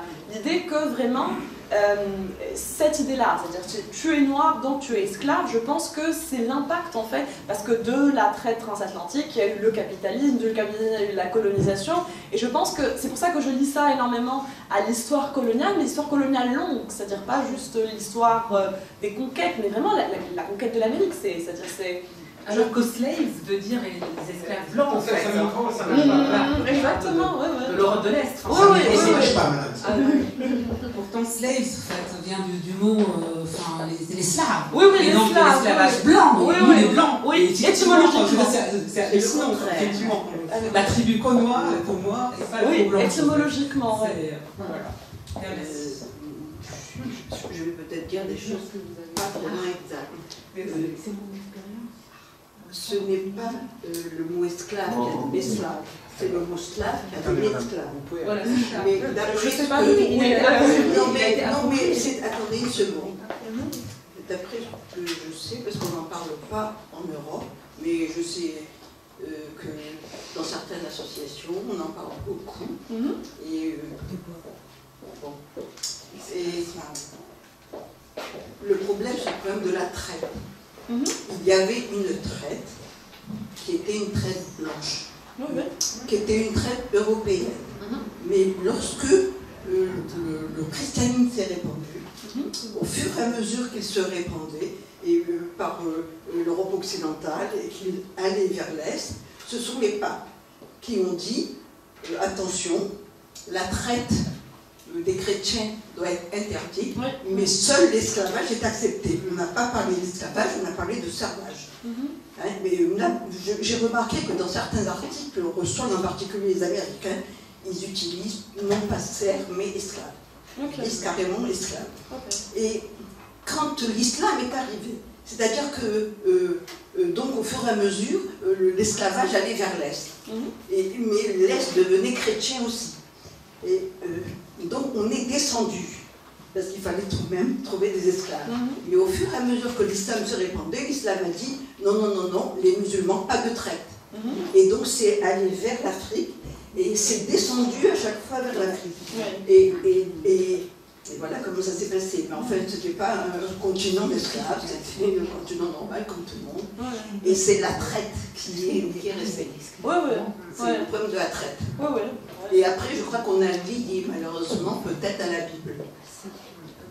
Chèvre, c'est un autre discours. Non, mais oui, bien sûr. C'est depuis toujours de la vie. Et on s'en sort. Bien sûr, tout est historisé. Non, mais ce que je veux dire, c'est grave. Oui, non. Mais en fait, le micro est nécessaire. Les Africains sont libres comme tout le monde. Bien sûr, bien sûr. On n'entend pas ce qui se passe dans la salle. Ah ouais, c'est pour ça que le micro est nécessaire, parce que sinon nos familles est en ligne. Confus, mais là, ça revient après. Est-ce qu'il y a d'autres questions, peut-être des questions? Merci. J'ai une question peut-être un peu naïve sur cette question d'externalisation des frontières européennes. Est-ce que c'est pas aussi une manière de se renvoyer la balle de la responsabilité entre les politiques migratoires européennes et le statut des pays méditerranéens? J'ai pas compris. C'est-à-dire se renvoyer la balle entre qui? Entre se renvoyer la balle de la responsabilité de toutes ces morts qui adviennent en Méditerranée. Donc se renvoyer la balle entre le bloc européen avec les politiques migratoires et les pays comme la Tunisie, la Turquie, la Libye qui acceptent de bloquer cette migration. En tout cas, essayer de la contenir. Je peux répondre rapidement et puis elle pourra répondre. Moi, je pense que oui, il y a clairement un vœu de déresponsabilisation clair, c'est-à-dire que personne ne veut assumer complètement, assumer qui veut assumer, quel État ou quelle entité veut assumer d'avoir autant de morts sur la conscience. Mais de fait, il y a une coopération très étroite entre vous avez évoqué la Turquie ou les pays du sud de la Méditerranée. C'est-à-dire dans les faits, il n'y a pas du tout cette hésitation à coopérer. Dans les discours, oui, mais dans les faits, depuis très très longtemps, il y a de fait une continuité en fait, peu importe le régime politique du sud ou du nord de la Méditerranée, il y a vraiment une coopération et une constance assez impressionnante dans les politiques migratoires européennes. C'est-à-dire que ce soit aujourd'hui en Europe, que ce soit un gouvernement de gauche ou d'extrême droite, très franchement, on voit pas beaucoup la différence. Et en Tunisie au sud de la Méditerranée, où j'ai parlé de la Tunisie parce qu'il y a eu beaucoup de changements de gouvernement depuis 2011, on n'a pas non plus vu une grosse différence. Bon, encore une fois, les pays du sud de la Méditerranée ont très peu de moyens de négocier. Par contre, vraiment, au nord, il y a une droitisation vraiment croissante des politiques migratoires européennes et c'est impressionnant que ce soit un gouvernement de gauche, de droite, d'extrême droite, c'est la même chose sur le terrain, vraiment. Oui, mais en fait, on a, je pense, répondu un peu à cette question tout à l'heure par rapport, bien sûr, en fait, parce que toute la narration, on va dire, occidentale, elle est basée sur un discours de droit humain. Donc, et ce droit humain, il était un peu attaqué ou les humains, les migrants, ils ont subi beaucoup de choses depuis les révolutions arabes. Ils ont changé un peu l'idée, la représentation des gens sur c'est quoi l'Europe, la justice, la démocratie, la liberté et tout. Donc, et l'Europe, je pense que s'est trouvée dans une position où elle doit trouver quelqu'un qui prend tout ça pour se déresponsabiliser. Et lui, eux, c'est des barbares dans tous les cas. Donc, ils vont jouer le jeu pour rester barbares et nous, on reste des civilisés et tout. Donc, je pense, oui, bien sûr, il y a ça. Il y a ça, mais c'est pas facile pour les pays de l'Afrique du Nord parce qu'ils n'ont pas déjà la volonté. C'est pas tous les gouvernements qui avaient de la volonté. Par exemple, si on se rappelle de l'ancien premier ministre tunisien ou chef de gouvernement, comment il s'appelle, j'ai oublié son nom. Il a dit tous les migrants dans un interview avec France 24. Il a dit tous les migrants clandestins tunisiens sont des terroristes. Il a dit ça, personne. Même Marine Le Pen, je pense qu'elle n'a jamais dit. Comment il s'appelle? Oui, le Messis. Sur France 24. En fait, voilà, il était le bon élève de l'Europe, dans le sens où il a dit ça. Même l'animateur était choqué. Il a dit, mais comment ça? Ça attendait pas. Oui, donc, et comme elle a dit aussi Yasmine tout à l'heure, donc, il y a en Tunisie des gens, des personnes, ils sont plus français que les Français. Ils font des études de français. Ils savent toute la littérature française et tout. Et après, il demande le visa et son visa est refusé. Et du coup, il sait pas quoi faire, il sait pas où aller, il sait pas qu'est-ce qu'il peut devenir, en fait. Donc, voilà. D'autres questions en ligne aussi, vous pouvez poser des questions dans le petit chat que l'on voit. Alors, une question ici au fond. Ouais. Ouais. Merci beaucoup pour vos interventions. J'avais une question concernant le président tunisien. C'est vrai que je suis un peu étonnée parce que, à vous entendre, on a l'impression que finalement il est assez naïf et il ne connaît pas bien la situation. Nous, c'est vrai que au niveau des récits qu'on entend de personnes noires qui sont passées par la Tunisie, par l'Algérie, par le Maroc, ça fait malheureusement des décennies qu'on entend des récits très très durs de discrimination. Je ne considère pas du tout que c'est des sociétés plus racistes que la nôtre, hein, mais en tout cas c'est vrai qu'il y a des événements très graves qui se passent et on a quand même l'impression que ces récits sont d'autant plus violents depuis les interventions du président tunisien. Et du coup j'ai du mal à... Bien sûr je suis d'accord que ces politiques externalisantes aggravent les situations, mais j'avoue que moi, de mon côté, je me disais que c'était quand même aussi le président tunisien qui a un avis politique sur cette question beaucoup plus extrême que peut-être d'autres avant. Après, je ne connais pas bien la politique tunisienne, hein, mais j'ai du mal à m'imaginer qu'il est si naïf et qu'il est loin de ces réalités-là. Et c'est vrai que ces discours ont eu un impact direct assez important quand même sur ces populations noires. Mais je pense que le fait qu'il soit politiquement, comment dire ça, c'est un novice en fait, il est irresponsable politiquement, ne veut pas dire du tout que ce qu'il dit n'a pas d'impact très réel. Il y a aussi un truc à prendre en compte, depuis son arrivée au pouvoir, il y a vraiment une restructuration de l'appareil sécuritaire et il y a un retour en force en fait d'anciens éléments qui ont été écartés ou qu'on a voulu écarter à cause d'abus, donc des éléments de l'ère Ben Ali et qui sont en train de retourner. Forcément, on est en train de retourner vers un autoritarisme, on y est là, on n'est pas en train de retourner, mais c'est-à-dire que l'appareil sécuritaire, lui, sait comment interpréter ces messages-là. C'est-à-dire que le fait que lui, c'est-à-dire qu'il n'ait pas mesuré, moi je pense vraiment qu'il n'a pas mesuré en fait c'est-à-dire l'impact de son propos, parce que justement il refuse de s'entourer de gens qui s'y connaissent dans cette question-là, mais n'importe quelle question en général. Il a eu vraiment une approche très vraiment, c'est-à-dire il s'isole, il est que juste avec des gens. Il y a beaucoup de paranoïa aussi, il est avec des gens qui lui peut faire confiance, des gens qui ne s'y connaissent pas forcément. Encore une fois, c'est vraiment un enseignant de droit. Moi je l'ai eu comme prof en 2014. Donc en 2014, c'était un enseignant de droit public qui enseignait le droit constitutionnel à des élèves de première année de droit. Vraiment, c'est quelqu'un qui n'a pas d'expérience politique. On peut ne pas avoir d'expérience politique, entrer en politique avec un projet et s'entourer de conseillers qui s'y connaissent. Lui, il ne l'a pas fait non plus. Et du coup, ça ne veut pas du tout dire que l'appareil sécuritaire, lui, il a toujours été très organisé, il a toujours été très répressif, il est très financé, de par, encore une fois, les politiques migratoires européennes. C'est-à-dire que le fait qu'il ait dit ça comme ça, et je pense aussi que c'était vraiment, c'est-à-dire l'idée d'un complot lui est venue du ministère de l'Intérieur, clairement, en tout cas d'éléments de l'appareil sécuritaire, et qu'ils ont su c'est-à-dire s'organiser et exercer la répression très rapidement. C'est-à-dire que faut vraiment faire la différence entre un novice politique et un appareil sécuritaire qui n'est pas du tout novice. Du tout.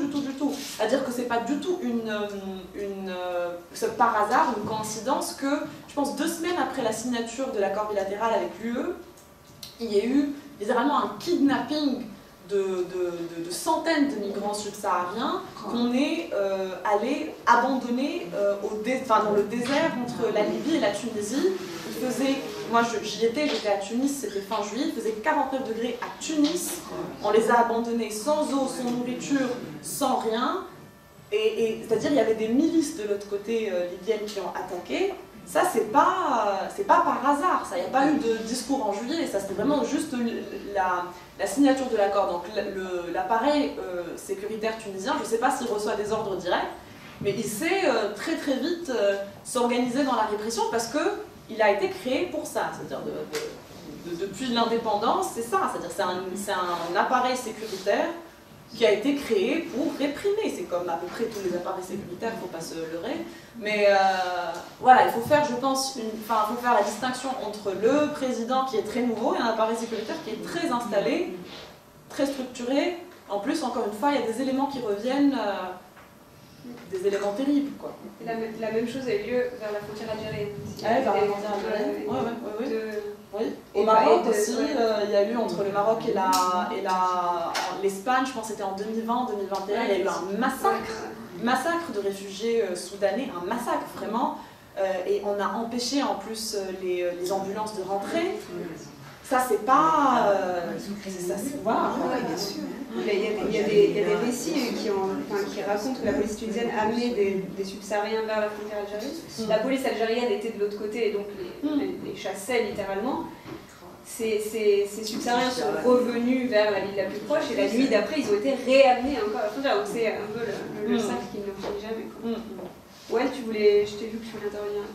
Non, je réfléchis par rapport à ce que vous dites. Oui, en fait, le président Kais Saied était entre deux choses, d'avoir des financements de bons financements de la part de l'Union européenne et de montrer en même temps que la Tunisie, en fait, au début, il voulait montrer que la Tunisie, c'est un pays qui n'est pas sûr. Donc, on n'est pas responsable sur ça, les gens ils doivent partir. Et après, il a commencé les négociations, il a dit voilà, si vous voulez qu'on soit sûr, on a besoin de beaucoup d'argent. Et après, moi je ne déresponsabilise pas, bien sûr, Kais Saied, en fait, il a déjà perdu beaucoup des fans, Kais Saied, depuis ce qu'il a dit, depuis son discours, parce qu'il y avait des atrocités auprès des migrants, et il a légitimé la violence contre les migrants, la violence des gardes des frontières, donc ils se permettent de faire des massacres, des crimes, ils prennent les moteurs des bateaux, ils laissent les migrants dans la mer comme ça, en fait. Et aussi, il a donné raison aux populations pour attaquer les migrants. Donc, bien sûr, il est responsable sur ce qu'il a dit.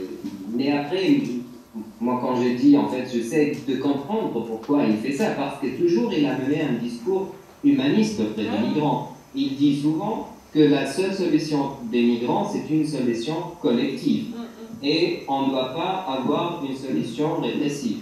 Donc, c'est toujours ça. Donc, on doit étudier les causes profondes de la migration, et en même temps, il réprime les migrants dans la mer.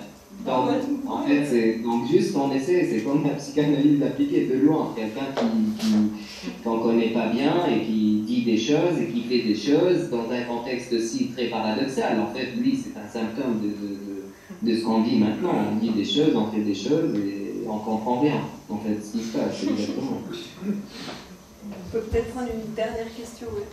Oui, bonjour, je voudrais vous remercier déjà pour vos interventions très éclairantes et j'aimerais rebondir sur ce que vous disiez sur les autres pays de la zone géographique, le Maroc, l'Algérie, vous évoquiez même l'Espagne.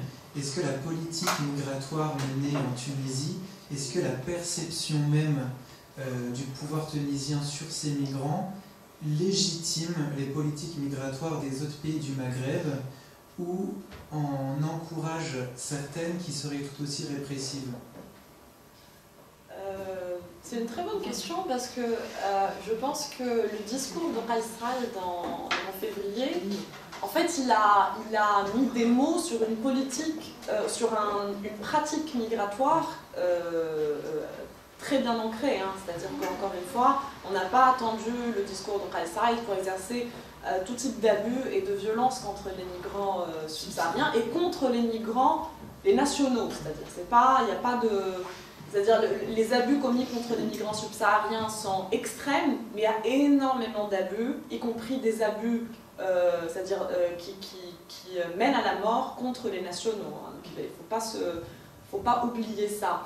Mais je pense que ça a pris tout le monde par surprise parce que ça a soudainement en fait mis la Tunisie et le Maghreb un peu under the spotlight. C'est-à-dire les gens se sont rendus compte que surtout, c'est-à-dire l'opinion politique, l'opinion publique européenne s'est un peu rendu compte que, qu'est-ce qui se passe là? La Tunisie, on l'a laissée en pleine transition démocratique, on revient 10 ans plus tard, c'est un pays fasciste. Il faut suivre, quoi. Mais je pense pas du tout que ça, c'est-à-dire ça a influé ou quoi que ce soit. Je pense plus que ça a gêné, c'est-à-dire les autres, moi en tout cas, je pense les autres leaders.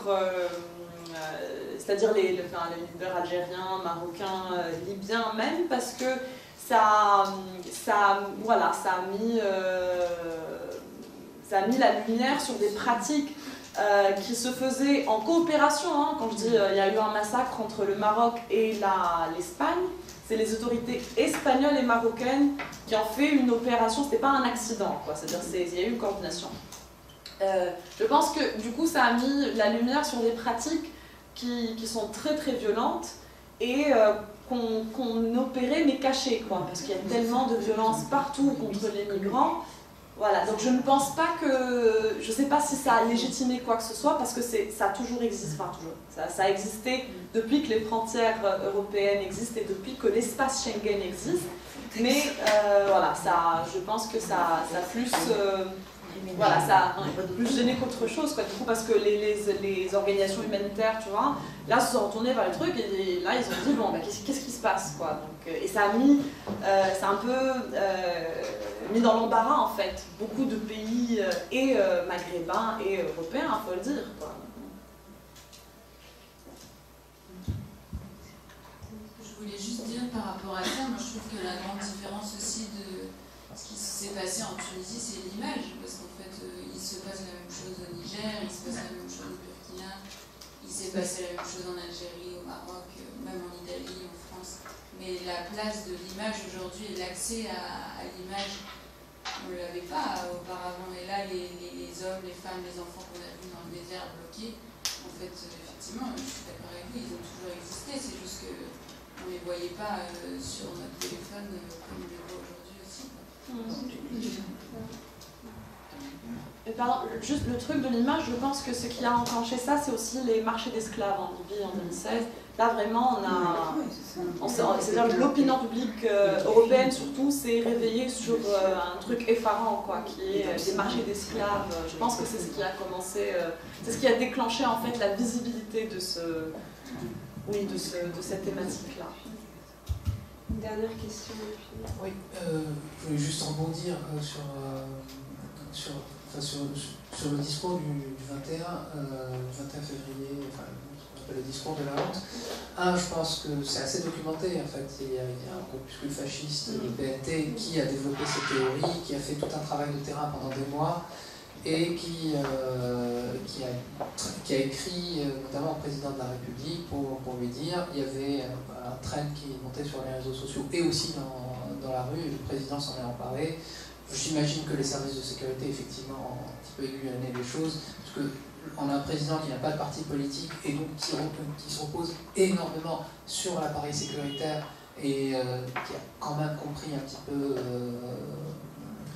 désolé, ouais, je vais faire de la psychologie de comptoir, mais je pense qu'il a compris aussi la psyché et le côté un petit peu paranoïaque de Kais Saied et qu'il abreuve de ça. C'est pas uniquement pour ça, aussi dans l'arrestation des opposants. Le président, je crois, hein, qui est vraiment convaincu que des militants, enfin des camarades à nous, parfaitement pacifistes, ont essayé de le tuer et cachent de la nourriture. Donc il y a ce côté-là, c'est-à-dire qu'on n'a pas comme il n'y a pas de remontée de terrain, il n'y a pas comme sous Golgi ou Ben Ali, un parti très structuré, des toutes petites circonscriptions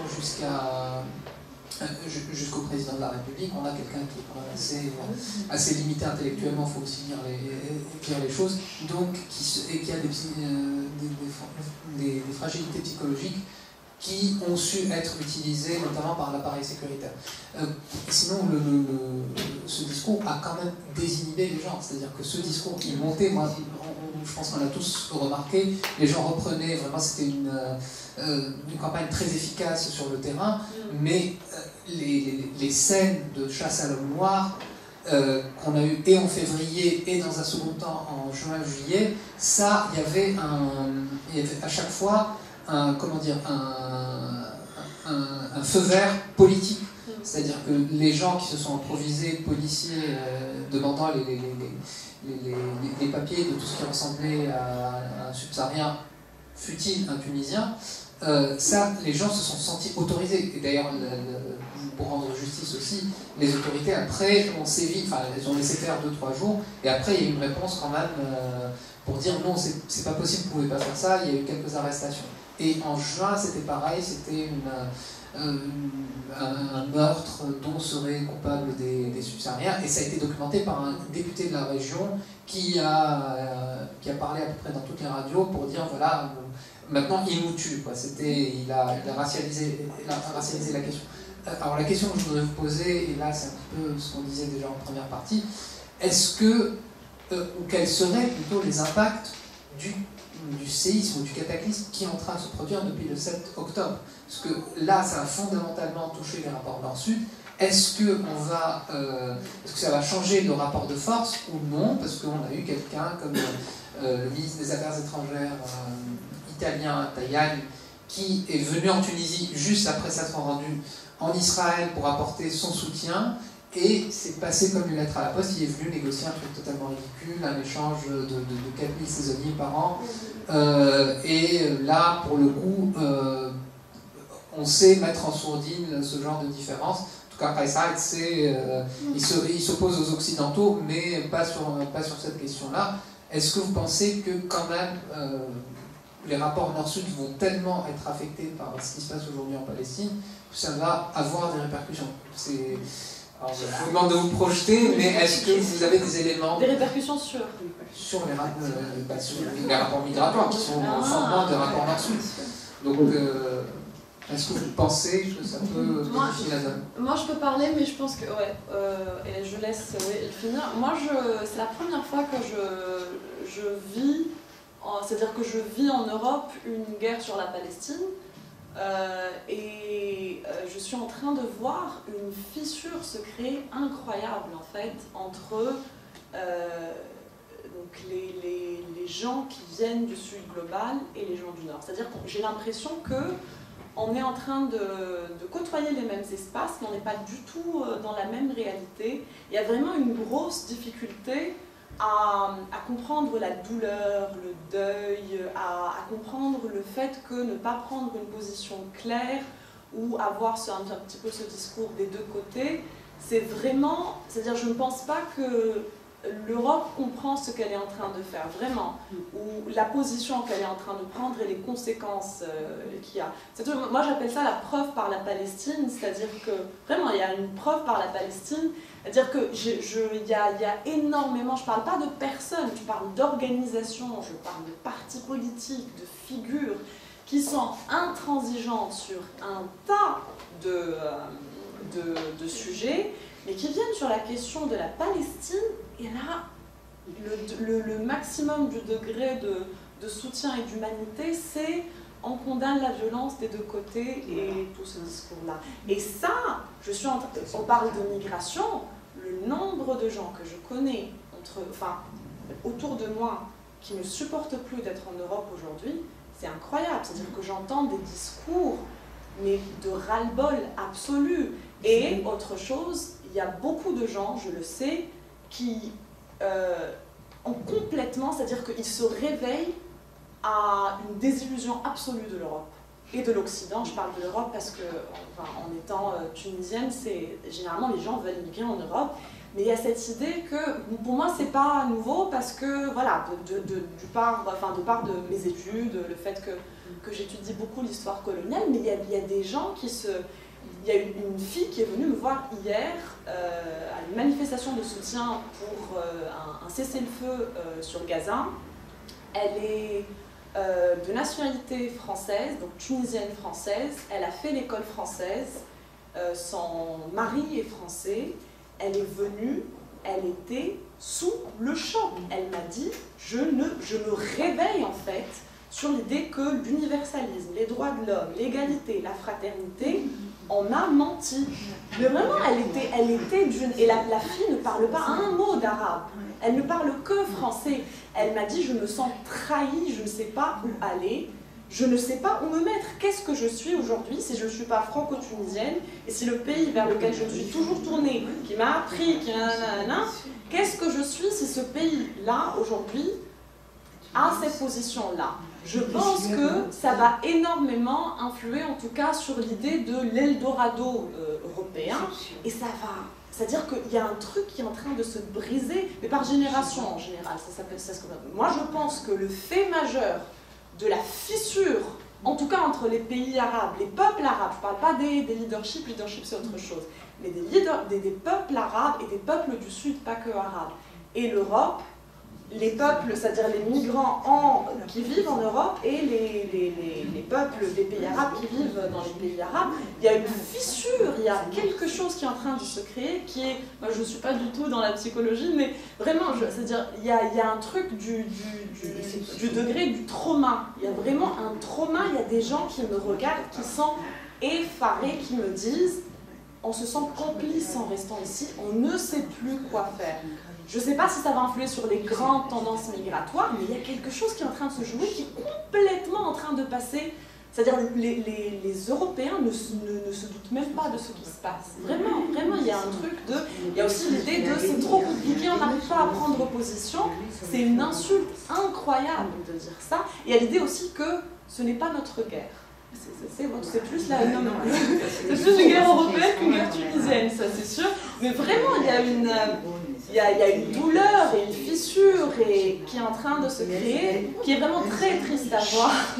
Pardon, je vais juste finir sur ça. Qui est très triste à voir, je ris, mais c'est tragique. Qui est très triste à voir. Il y a vraiment une prise de conscience comme ça que ah, c'est ça l'Europe. Ok, ça n'a pas évolué, c'est-à-dire que on est en 2023. Il y a toujours cette approche très coloniale de l'autre en fait. L'autre, ça dépend, l'autre c'est qui selon les époques, mais vraiment la déshumanisation des Palestiniens aujourd'hui, c'est-à-dire que le nombre... J'ai un ami palestinien, je vais juste finir sur ça, je lui dis, écoute, c'est-à-dire dans toute la tragédie qui se passe, regarde, au moins les gens savent ce qui se passe en Palestine, parce qu'aujourd'hui il y a, c'est-à-dire une épuration ethnique sur Instagram Live. Mais il me dit, est-ce que notre sang est aussi, c'est-à-dire aussi peu cher que ça? Regarde le nombre de personnes qui doivent mourir pour que l'Europe se rende compte que c'est ce qui se passe. Donc oui, non, je pense qu'il y a une désillusion incroyable, une fissure, vraiment, c'est de l'ordre du trauma, je pense, qui est en train de se créer.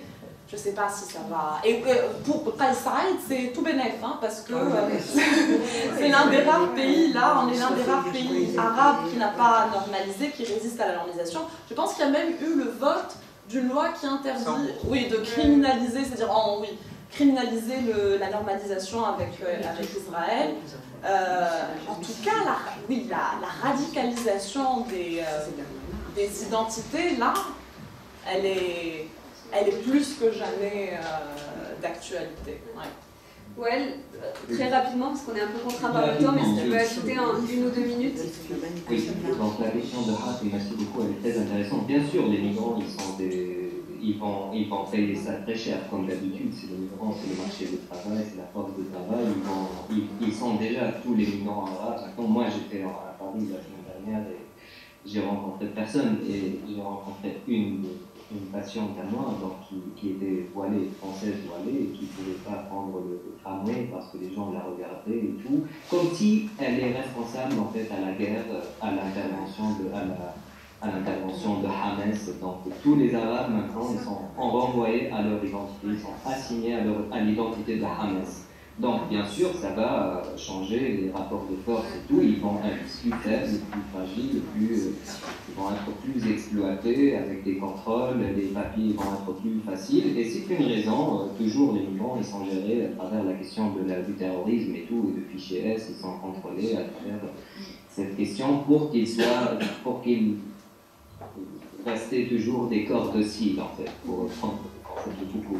Donc, il y a autre chose, moi j'ai remarqué ça depuis que j'ai commencé mon doctorat sur la question de la mobilité et de visa et tout, l'impact de ne pas avoir de visa.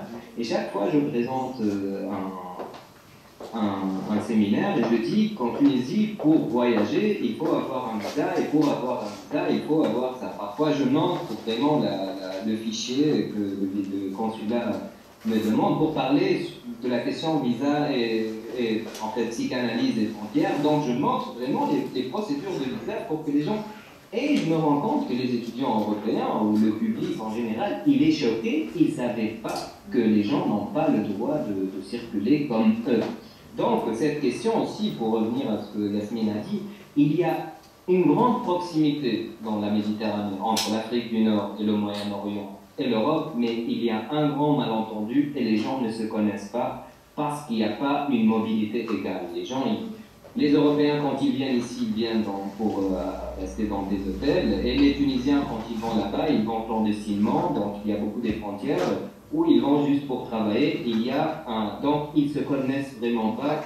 Et donc le moment de se connaître, peut-être, la guerre. C'est une conclusion qui est presque un peu optimiste et positive à ce débat qui est dans